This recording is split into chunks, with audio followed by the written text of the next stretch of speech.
السلام علیکم ویورز، آپ دیکھ رہے ہیں ان سرچ آف وزڈم۔ تاریخ کی سب سے پہلی سلطنت دنیا کے سب سے گرم اور خشک علاقے میں بنائی گئی، جو کہ بارش، فصلوں، پتھروں کے بغیر معرض وجود میں آئی۔ اس سلطنت کے لوگوں نے دنیا کے سب سے پہلے شہروں کی بنیاد نہایت ہی بہترین طرز تعمیر پر رکھی، اور دلچسپ بات یہ ہے کہ ان شہروں کو مکمل طور پر مٹی سے بنایا گیا تھا۔ میں بات کر رہی ہوں سلطنت سمر کے بارے میں۔ موجودہ دور کے عراق کی سرزمین میں اس سلطنت کی بنیاد رکھی گئی۔ اس علاقے کو میسوپوٹیمین ریجن کہا جاتا ہے، جس کا مطلب ہے دو دریاؤں کے درمیان کی سرزمین۔ یہ سرزمین دریائے دجلہ اور فرات کے درمیان واقع تھی۔ آج سے تقریباً 5000 سال پہلے اس سرزمین کے لوگوں نے دریا کے پانی کے ساتھ اس سرزمین کی آبپاشی شروع کی اور کاشتکاری شروع کی۔ یعنی کاشتکاری کرنے کا یہ رواج سومیرین سویلائزیشن کے لوگوں سے ہی باقی دنیا میں متعارف ہوا۔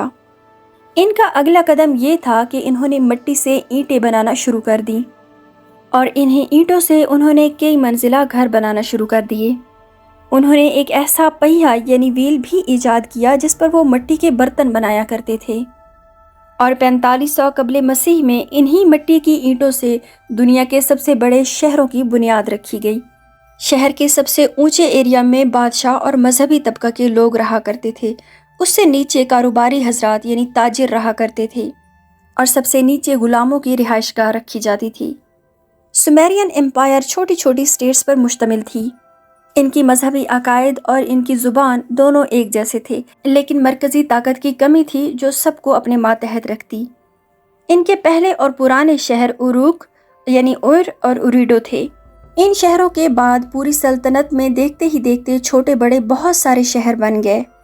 ہر شہر کا اپنا حکمران ہوا کرتا تھا، جو کہ مذہبی رہنما بھی خود ہی ہوا کرتا تھا، اور ان سٹی سٹیٹس میں آپس میں بہت زیادہ جنگیں بھی ہوا کرتی تھیں تاکہ زیادہ سے زیادہ علاقہ اپنے انڈر کیا جا سکے۔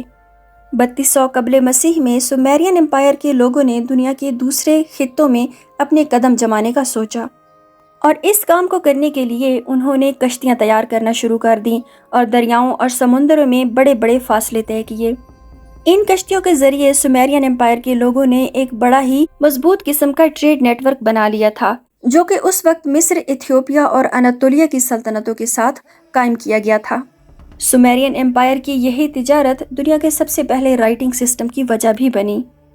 تاجروں نے حساب کتاب کے لیے اعداد بنائے، اور کچھ ہی 100 سالوں بعد سومیرینز نے سب سے پہلے قوانین کو تحریری شکل بھی دی، اور سومیرینز ہی وہ لوگ تھے جنہوں نے اسکول سسٹم کی بھی بنیاد رکھی، اور یہی وہ دنیا کے پہلے اسکول تھے جہاں سے بیوروکریسی اور ٹیکس کے سسٹم کی بنیادیں پڑیں۔ ان اسکولز میں بچے صبح سے شام تک پڑھتے تھے، اور جوان ہونے تک ان پر یہ فرض تھا کہ وہ اسکول میں اپنی تعلیم پر توجہ دیں۔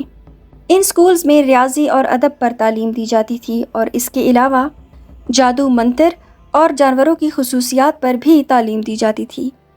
یہاں سے مٹی کی دریافت ہونے والی تختیوں پر گلگمش نامی بادشاہ کی کہانی بھی ہمیں پتہ چلتی ہے۔ گلگمش سمر امپائر کی میتھیکل جو ٹیلز ہیں یعنی فرضی داستانوں کا بہت ہی اہم کردار رہا ہے۔ 3000 سال قبل مسیح میں سمر امپائر ایک مضبوط سلطنت نہیں رہی۔ باہر سے آنے والے خانہ بدوش قبائل بھی آ کر یہاں پر آباد ہو گئے۔ 2300 قبل مسیح میں سارگون نامی اکھیڈین بادشاہ نے سمر پر قبضہ کر لیا، لیکن سارگون نے سومیرین کلچر کی رسپیکٹ کی اور وہاں کے لوگوں کو ان کی اپنی روایات اور مذہب کے مطابق رہنے کی اجازت بھی دے دی، اور آنے والے سینکڑوں سالوں تک اکھیڈینز اور سومیرینز ساتھ ساتھ رہے۔ جب اکھیڈینز بھی اپنی طاقت اس خطے میں برقرار نہ رکھ سکے تو آس پاس کے خانہ بدوش قبائل نے اور چھوٹی سلطنتوں نے ان پر حملے کرنا شروع کر دیے اور انہیں لوٹنا شروع کر دیا، اور یوں 1750 قبل مسیح تک سومیریا کی سلطنت ریت کی ٹیلوں تلے دب کر رہ گئی، یہاں تک کہ 19ویں صدی کا آغاز ہوتا ہے اور یہ تہذیب دوبارہ منظر عام پر آتی ہے۔ لیکن سومیرین کلچر ایک ایسا کلچر تھا جو کہ آنے والے ہزاروں سالوں تک زندہ رہا، سب سے پہلے اکھیڈینز کے ذریعہ، اس کے بعد آشیرینز کے ذریعے، اور اس کے بعد بیبیلونینز کے ذریعے۔ بیبیلونینز وہ لوگ تھے جنہوں نے سومیرینز کی ایجادات عبرانیوں، یونانیوں اور رومیوں تک پہنچائیں، اور انہی قوموں کے ذریعے آگے پھر پوری دنیا میں پھیلیں۔ سومیرینز کی گئی ایجادات میں سے پہیہ ایک ایسی ایجاد ہے جس پر آج کی ماڈرن ٹائم کی زندگی بھی رواں دواں ہے، امید ہے آج کی یہ ویڈیو آپ کو پسند آئی ہوگی. میرے چینل کو سبسکرائب کیجیے, ویڈیو کو لائک کیجیے اور اپنا فیڈ بیک لازمی دیجیے گا. Thanks for watching. اللہ حافظ.